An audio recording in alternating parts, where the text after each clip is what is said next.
Brad Johnson here from johnson.audio, and today I'm going to talk to you about the things you need to consider before booking out a professional recording studio.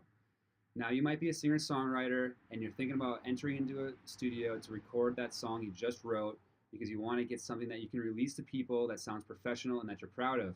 Now, the first thing I'm going to note, there's nothing wrong with hiring out a professional studio, but if you're just a singer-songwriter with an acoustic guitar and your voice, I would highly suggest that you're probably just a few steps away from figuring out how to do it on your own.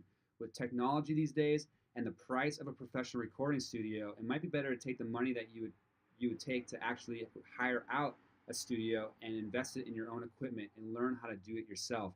It's not that hard these days. That's why I've created this channel, is to help you learn how to use these tools, how to cut corners quickly, and basically learn from my mistakes.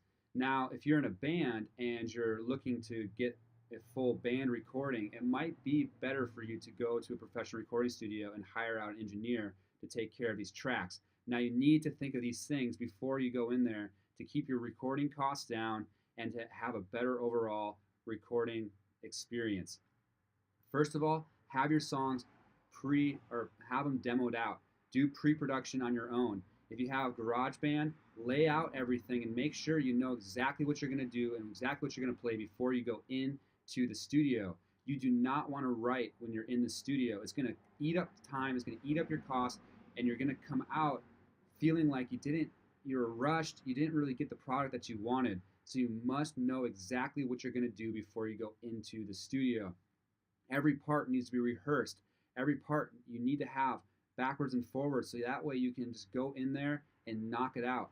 You can't expect to go into a professional recording studio and record your songs in 2 hours, especially if you're a full band. You have to say, if you're going to be doing 5, 6 songs, the drums might take up an entire day, an 8 to 10 hour block.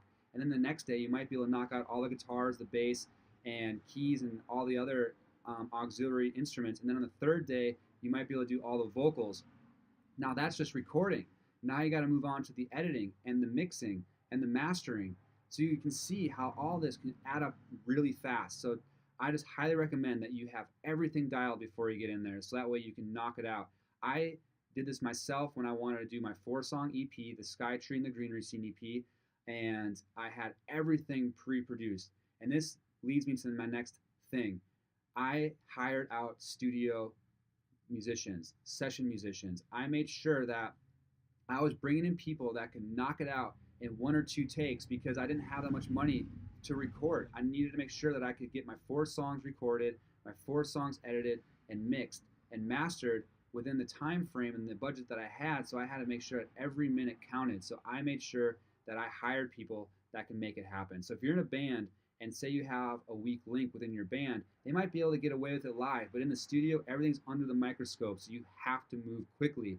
So it might be in the best interest of everybody that you find somebody to fill in that spot and just be able to knock it out. And I know this is a very unpopular opinion because it's going to hurt egos and bruise egos, but if you've been watching my channel at all, you know that I'm all about serving the song, not the ego. So the song is most important in this, and your dollars matter. You're going to be spending hard-earned money, so make sure that you go in there prepared. You have the right players in place to be able to knock it out quickly, because you're going to come out with a better product on the other end. The last thing you want to do is spend $1,000 or $1,500 or even $2,000 and come out the other end feeling like you just couldn't quite make it happen. It just doesn't sound the way you want it to sound, and it's going to give you an overall bad experience in the recording studio. So just make sure you're prepared. Make sure you go in there professionally, you're on time, you're ready to just perform and knock out your recording.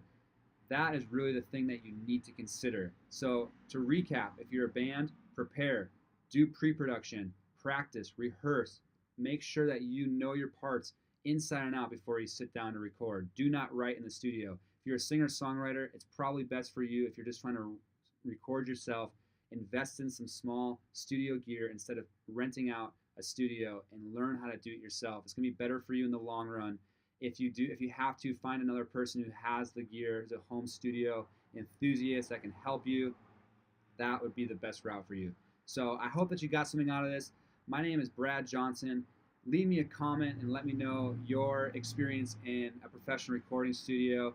And if you got anything out of this, give me a thumbs up. It's much appreciated. If you haven't subscribed already, please subscribe. I'm here to help you sing your story, mix your mission, and master your message at johnson.audio. Again, my name is Brad. I will see you in the next video. Take care. Bye.